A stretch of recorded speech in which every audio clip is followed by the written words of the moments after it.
Hello and welcome to Cricbuzz Live. I'm Saiyami Kher and wishing everyone a very, very happy Diwali. Well, we moved the Chinnaswamy Stadium. Can we expect a whole lot of firecrackers there? India take on Netherlands. India have won 8 games on the trot.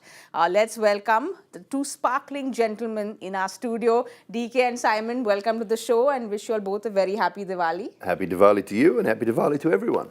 DK, we expected you to be dressed up for Diwali, but you've surprised us and decided to be British and be very simple today.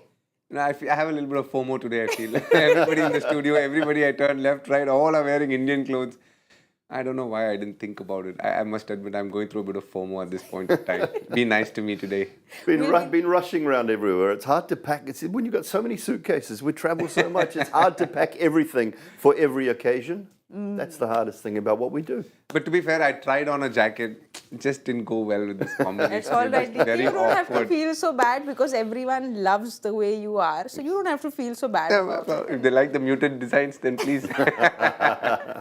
Well, what a whole lot of Indian fans like is the way India has performed this World Cup. It almost feels like, you know, we can play any of our Cricbuzz live scripts of what we've done on Cricbuzz Live before, because we come, we bowl well, we bat well, we field well. 8 games on a trot, Simon. I mean, it's just been all perfect for India. It's been exceptional. I wasn't sure at the start of the tournament that this would be the Indian performances that they would put out on the park, but they've just been brilliant. You know, if they were looking for one or two things through the tournament, you thought about maybe Shubman getting some runs. Prior to that, prior to the tournament, he was brilliant. Just started a little bit slowly. Shreyas was maybe one of the concerns. We'll talk more about him, I know, but he would have been a slight concern. But every box that sort of they needed to be ticked has been ticked. Losing Hardik was a massive thing. You know, I mean, India have been searching for that all-rounder, that number 5, 6 spot who can bowl overs for them. Losing him was a huge thing, but then Shami has been a revelation since coming back in. So everything that has happened, maybe a little bit of diversity here and there. It's just been amazing. I've been so impressed with how they've played, how Rohit's captained the side. It's hard to find a fault, and I mean, and I look for faults, but it's very hard to find one, to be honest. What Indian team reads right now is Rachin Ravindra's grandmom. If you notice that video, Yes. to remove some nazar, I feel there's too many evil eyes cast like Simon Doull right here to just remove the nazar a little bit. But other than that, I think the performance has been outstanding. But DK, do you think they've exceeded their expectations? Because we all know that, yes, they've come in very strong this World Cup, but we see this unbeaten run that we've had in the group stages. 8 games, have they exceeded your expectations? I think they've exceeded everyone's expectations. As I said in the previous show that I did, Simon, with Manish Batavia, I told him, and Joy was there right next to me where Simon is right now, I felt this is the greatest Indian team that's probably ever played a World Cup. It'll be, as I said, go out on a limb to say this, probably the most dominating performance by an Indian team in a long, long time. The 1985 World Championship side is what Joy said can come close.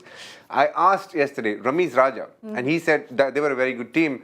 But this team has dominated a lot more, he felt. And I think that sums up pretty much where Indian cricket and where this Indian cricket team is one of the best to have played the sport for a long, long time. 2011, we won the World Cup, brilliant. But even that team, you know, had a glitch against South Africa. They drew against England. This team has annihilated oppositions irrespective of what their profile has been, how well they've played through the tournament. And it's been an absolute treat to watch how they've gone about it. You know, be it anybody given an opportunity comes and does well. The openers, Rohit Sharma, you know, starts like what he's been speaking about, and then you got the rest to follow. I mean, I can speak, the show can only be about that, but I just feel that they've had a outstanding That's been World Cup. impressive for me, Rohit's the way he has said, I'm going to take the bowling on. I'm going to lead from the front. The selflessness in the way he has played has been exceptional, and that has sort of gone through the team. I think that's what you want from a leader. Now, there's a big difference between a captain and a leader to me. And a leader is a guy who shows and does and people can follow. A captain just maneuvers the field around and things, but he's been a true leader in this World Cup. And it also shows me that you can win games and win them well with just a 5-prong bowling attack, providing you just pick your best 5 bowlers. You don't need a 6th. They haven't had an injury, touch wood. They won't have and they won't need that sixth bowling option. But you can dominate if you pick your 5 best bowlers. And that's something that we haven't seen a lot of. A lot of teams try and find an all-rounder, try and find a batter who can bowl a bit, but they haven't needed it. Yeah, I've been coming to this Cricbuzz studios for a long time. I always thought that was like a wall. You didn't know it was wood. Well, I was just hoping it was wood. DK will keep you here for the semis. I know, Because we have I touched a lot never of sit wood here. for the semis, don't we? So we'll keep you there in the semis. But India's gotten off to a winning start. They've won the toss and decided to bat first. We'll have a look at India's playing 11 because there was a little bit of debate and discussion whether they should rest somebody, they should not. They've gone ahead without changing the team at all. DK, there was this discussion of, this game, India's nothing to lose in this game. Should we rest any of the big players? But Look, I think India is in a path or a journey where they want to do special things. No one wants to let go of any opportunity. I think each one has a certain tick box that he wants to do from a personal level. Be it Shami with coming one change, yet again just doing his thing. There is no need to give anybody a break because they've had a week's break almost. So, there's no question of them. It's basically, in many ways, without being offensive to Netherlands, just a warm-up game for them in the lead-up to the semis. If they want to try something, they can. This is the game that they will play with a lot of intensity, but also be open to trying things or seeing if they can work out things within their game plan. And if it doesn't work, it's okay. At least they'll have the solution to what they think should be their method for the semi-final. I am not at all surprised with the team they've gone with. And if you read between the lines with what Rahul Dravid spoke, you can kind of figure it out that they'll go in with the same team, with the same intensity. They'll play to win this game and do whatever is required. And you can see what he just said, you're at the pointy end of a tournament. So now at this stage, it's about focusing on playing, getting the guys who you think are going to be playing in the 11 in the best possible space, mentally, physically, and to be able to play that semi-final and hopefully the final, if you earn it. I just did your job here, but I like it. Okay, I love it. I didn't realize that came up. But, you can just see that Yes. Rahul Dravid just pretty much said it in his own way that, we're going to And play the they've same been team. nice and relaxed too. We were in the hotel in Bangalore with the team, and they've had their families in and around. It's been quite a nice, they had a pretty hectic time of it at the start of the tournament, and I think the rest has come at the right time, and now this game is coming at the right time because you have a few days off. Any little niggles, any little issues, physios, masseuses, they've been busy for the last 5-6 days, and you don't want that massive break between the last game and a semi-final that you're guaranteed to be in. So I think it's been almost the perfect storm from an Indian point of view as far as a little bit of a break, a really good game today, and then gets built into that semi. Yeah, I think that 6-day break, I'm sure, has done them very well because the Indian teams travelled so much this World Cup, most in all the teams. We'll have a look at Netherlands team as well. They've gone unchanged and, Netherlands, Simon, the story of an underdog doing well is something which I really enjoy. I've spoken about this before the World Cup as well. They are at the bottom of the table, but they'll be happy. They'll go with their head high home.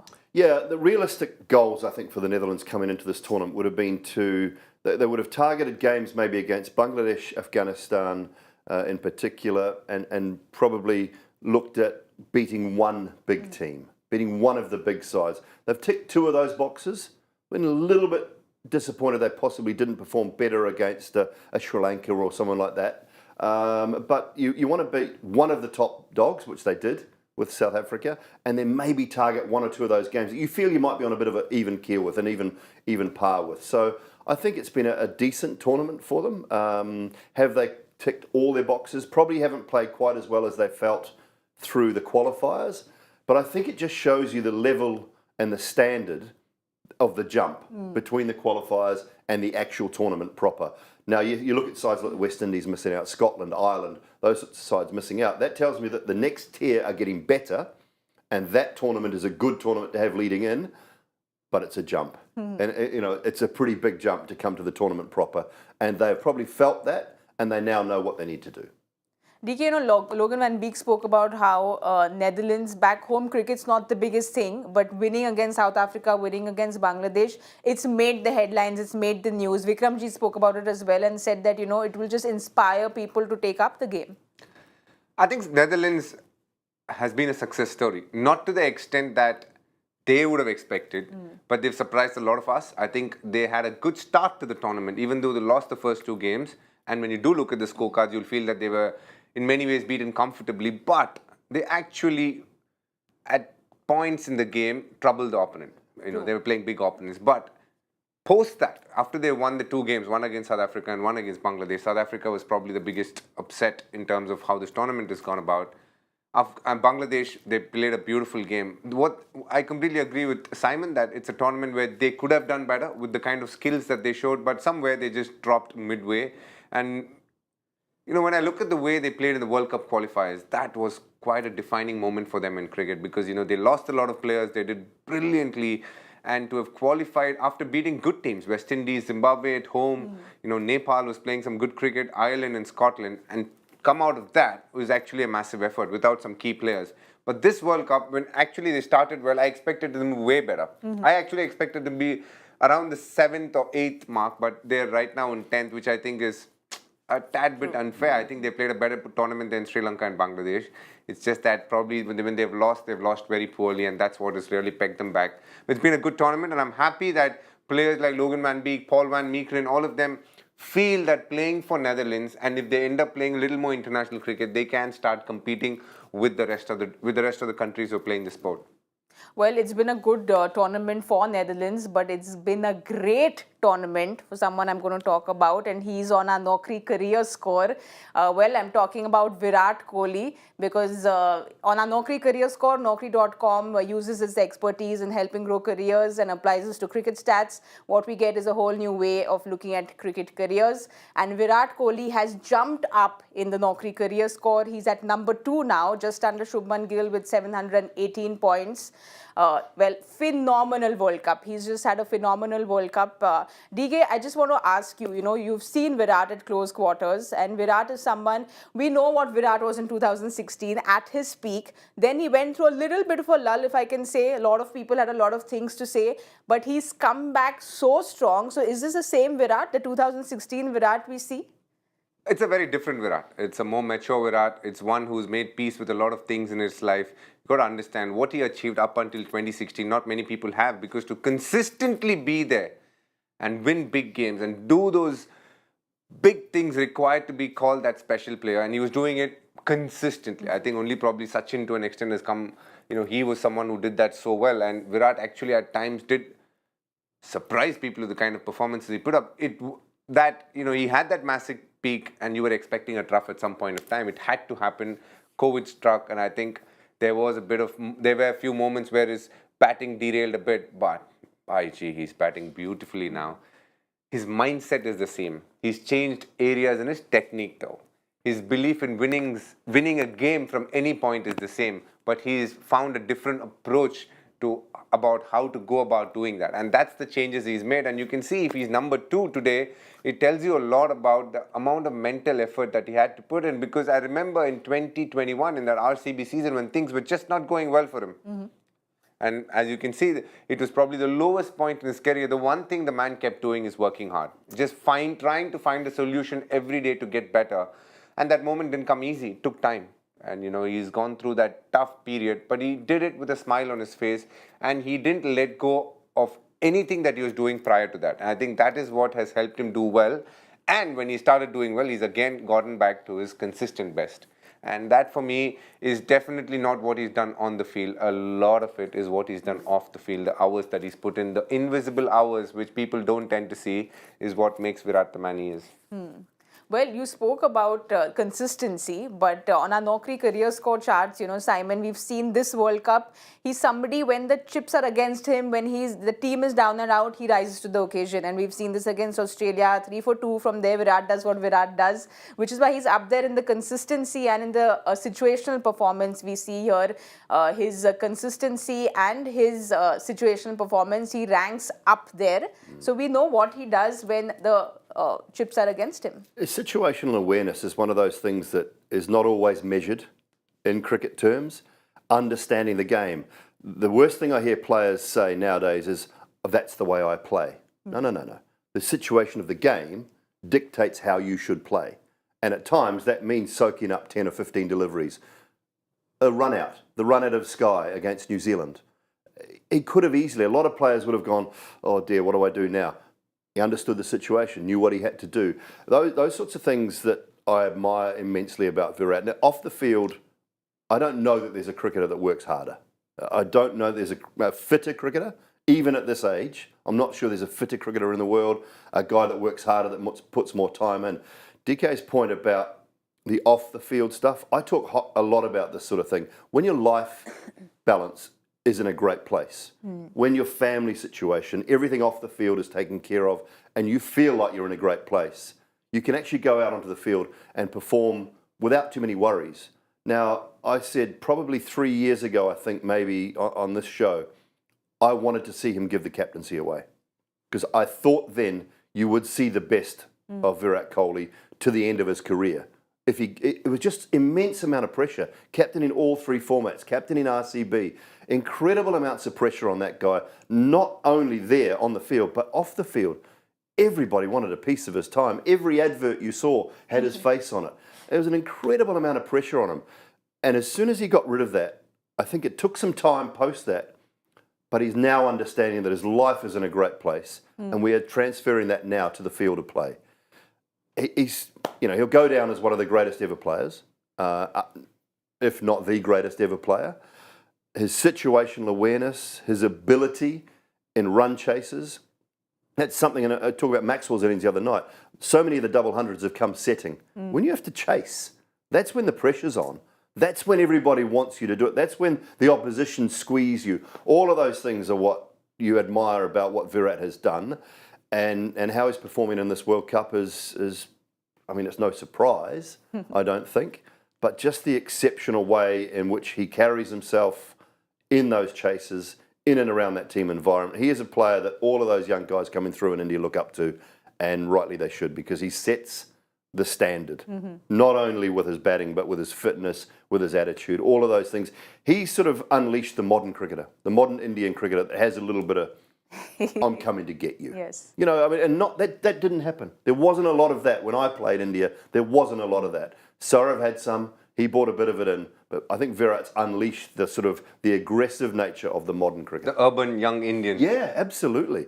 You know, the Rinku Singhs, the Ishan Kishans, these guys that are coming through, the Tilak Varmas, the Rutraj Gaikwads, they've got something about them now, and I think they all have a lot to thank Virat for. Well, DK and Simon have said it, but a lot of fans who are going to be watching today's game are going to wonder if he's going to reach that 50th century. Is he going to go past Masters 673? We can only wait and watch. It's a matter of time, but I just hope he keeps rising up the Naukri career score, because it's so good to see Virat do so well. Coming back to what Netherlands is doing, and I'd like to talk a little bit of Bastille, because he's somebody who, DK, you know, there were a lot of expectations before he came into the tournament. He was performing very, very well, but the World Cup kind of tapered down for him. He started off well, but then it just kind of tapered down for him. It has.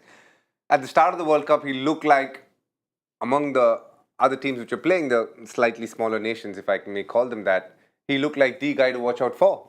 He was bowling brilliantly, picked up wickets, and with the bat, he had a brilliant World Cup qualifiers, and he started well with the bat as well.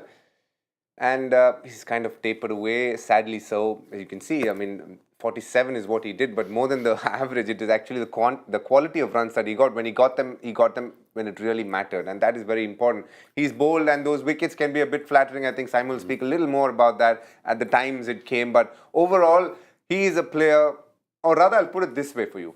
I think if he had had a better World Cup, Netherlands would have definitely had a better World Cup. I think they wouldn't be where they are. And I think his dad has picked up Sachin Tendulkar's wicket, and you were telling me this lovely story. I think you should say that story. I think people want to listen to such stories. Today, if we can get Virat Kohli's wicket, I think that will make his day and his dad's day as well. Yeah, it will be very special, because like we were chatting about it, his dad, Tim Delire, picked up the Masters wicket in 2023. He wanted to get a ball signed, and then unfortunately Sachin Tendulkar had left the stadium. Years later, he came back to meet a physio who was his dad's friend, and he got that ball signed. Simon, it will be nice, like DK is saying, if he gets Virat's wicket, gets that ball signed. I don't think any Indian fans want to see him get the wicket, but it will be a nice story. Yeah, it'd be a lovely story, and it'd be a nice finish, I guess, for the Netherlands and for Bas as well. He's had a tough tournament. The wickets have come at the back end, the last 6-7 overs, which at times is, you want specialist guys to come in at the end and pick up wickets. It's what stops the flow of runs. But he hasn't taken the wickets up front or in the middle that he took through that qualifying period. And again, I just say that the step up is a big step up, and it's all very well in those qualifying tournaments. You have to try, and your hope as a player is to perform on the biggest stage, and the step up from those qualifiers is this stage. He'll be disappointed, I think, with his performances with bat and with ball. He's got immense talent. It won't be his last World Cup.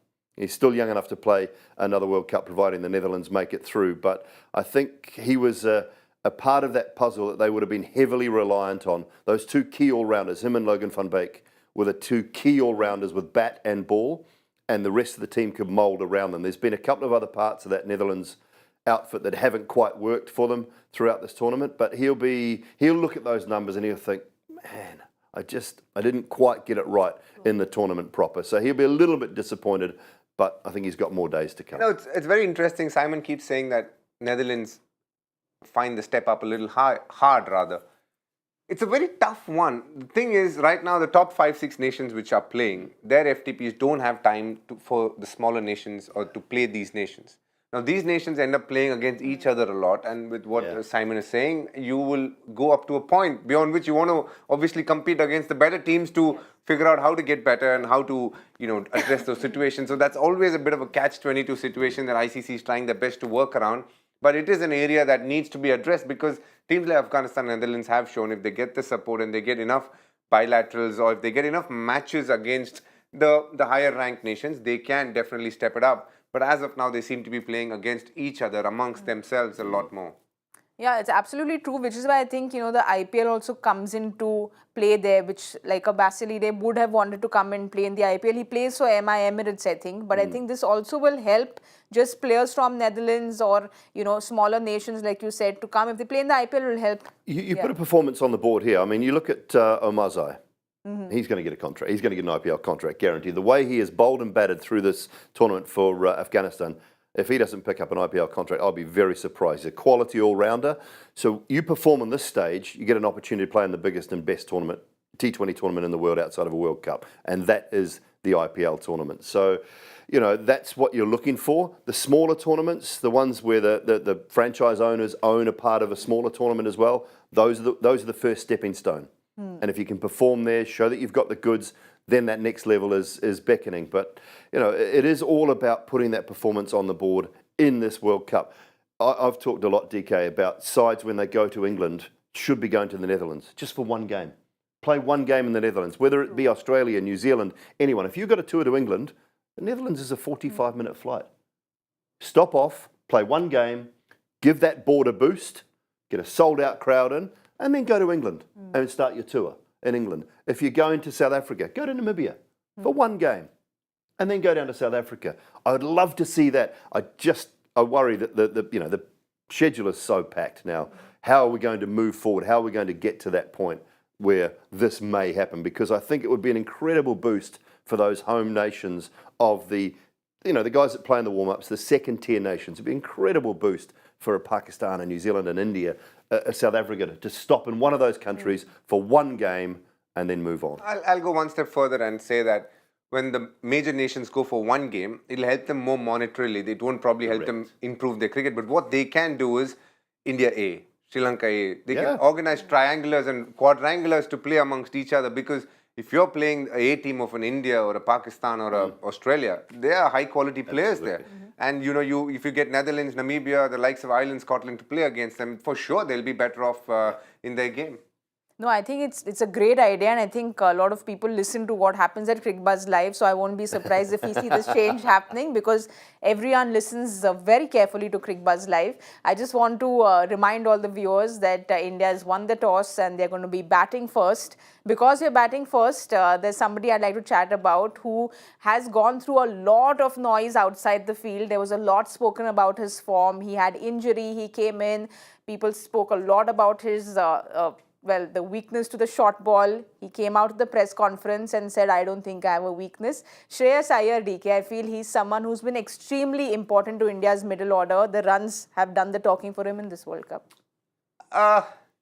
Look, I think he's had an up and down World Cup. He's not had a very smooth World Cup. What has been good to see is the effort that he's put in to play the short ball and his courage to go out there and try and execute it. Yes, he's failed a couple of times, and that's what sport is all about. It's not that if you practice, you're going to ace it every time you go in. But I think he's had the courage to go out and do it, change things midway in the tournament technically to again address it, and I like all of that about him. Whether that issue is solved, I think that's for another time for us to debate about, because I still feel it's lingering in the corner, and it could be a challenge for him as this tournament progresses. In Bombay, when he plays in New Zealand, he has a Lockie Ferguson and the likes of Saudi. I don't doubt him for a second for him coming good, but those are the big challenges. I think he is a man who is courageous enough, and I like what Rahul Dravid said about him. In India 8 tours and the time he spent as an Indian coach, what he likes about Shreyas Iyer the most is how he's dealt with success and failure. Off the field, he's been the same man, and he's a very liked man in the team and the atmosphere as well. And I like that about Shreyas Iyer. I feel he is one of those cricketers who revels under pressure, who's done really well. See, TK, you say it and it comes up. So it's all yours, but this is what Dravid said. He came and played the India A when I was coaching those days, and I think one of the things that really stood out for me is his temperament, the way he handles success, failure. You just look at even some of his knocks under pressure, how he's able to actually bring the best out of himself under those pressure situations. DK, you said it word for word, even without it being there. So for me, it's about his attitude towards the sport. Against Sri Lanka, there were questions asked, should we look at somebody else? And he came out and played an absolute banger of an innings. He just smashed it. He didn't think twice. He just said, you know what, I'm going to go out there and play shots. And that's what I like about the man. When he is pushed to the corner, he comes out all guns blazing in a positive manner. And that's great to see. And I really wish that comes through in the next 3 games. And India will require him to do well. And he has all the skill sets and the mindset to do well. It's just about making sure that he chooses the right option at times. That's about it. Well, Simon, just like you were saying, the Virat Kohli brand of cricket, this is what Shreyas is as well. I think he plays the Virat Kohli brand of cricket because he is aggressive. He speaks his mind. Like DK was saying, he's pushed the ball, he will stand and, come through. So he is playing that brand of cricket which India has been playing the past few years. Yeah, and that's an exciting thing about Shreyas. Look, you've got 2 options when you have a vulnerability against the short ball. You either get out of the way of it or you play a shot. And he's chosen to take the second option. He's chosen to try and play the shots, and he will get out to it. And that's a given. But if he's taking it on, he's shown that he's trying to work on it, from my point of view. You can't duck too many in a one-day game or in a 2020 game, and he's going to get plenty of them. The surfaces I think that India have played on have probably dictated that it's been a little bit easier. They haven't played on too many fast, bouncy pitches in this tournament so far. They've been a little bit slower, so therefore the quicker bowlers haven't had quite the pace and bounce to worry him as much. But you fight fire with fire, and that's one thing I love about Shreyas. He is a competitor. I look at him and I think he's in it for the fight. He is one of those young, modern Indian cricket players that wants the fight. He's aggressive by nature. He will prefer to hit his way out of trouble than he will to defend his way out of trouble, because he feels like if I hang around long enough and just try and defend, I'm probably going to nick one anyway, or I'm going to get gloved in front of my face. So he would prefer to take the second option, and I think that's the way the team want him to play. So as long as he's got the back end of Rahul Dravid, and Rahul says, mate, just go out and play. Play how you play. Be aggressive by nature. That's your role. That's the role we want you to play. Go out and do it. And if he's got the back end of the dressing room, the skipper, the coach, then he will have more energy when he goes out onto the field and plays that shot or those shots. So that's what I like about him. I think he's a genuine player that will play a lot more for India in the years to come. He's a leader by nature. He wants to captain, wanted to captain his franchise. Those are the things you admire about him. The only thing I don't like, that moustache, man. I don't know about that moustache. You don't like the moustache? I don't know. Not sure it suits him. He's a clean-cut, good-looking lad. I'm not sure about that moustache. I think you should speak to him about it. You'll be seeing him in a couple of days. I'll ask him. Well, like I said, everyone takes Cricbuzz very seriously. So I'm sure this is going to reach Maybe Shreyas. it's his good luck charm. Yeah, maybe it's the good luck charm. Maybe it's the good luck Maybe he has a tie-up with one of those shaving companies. I don't know. There you go. That too, but we are going to need some good luck right now, because we have to have a look at the joy factor question of the day, because it's only luck that can save us. Which one cricketer connects the test careers of Shubman Gill, Shreyas Iyer, Siraj, Kuldeep Yadav, and indirectly Rashid Khan and Rachin Ravindra?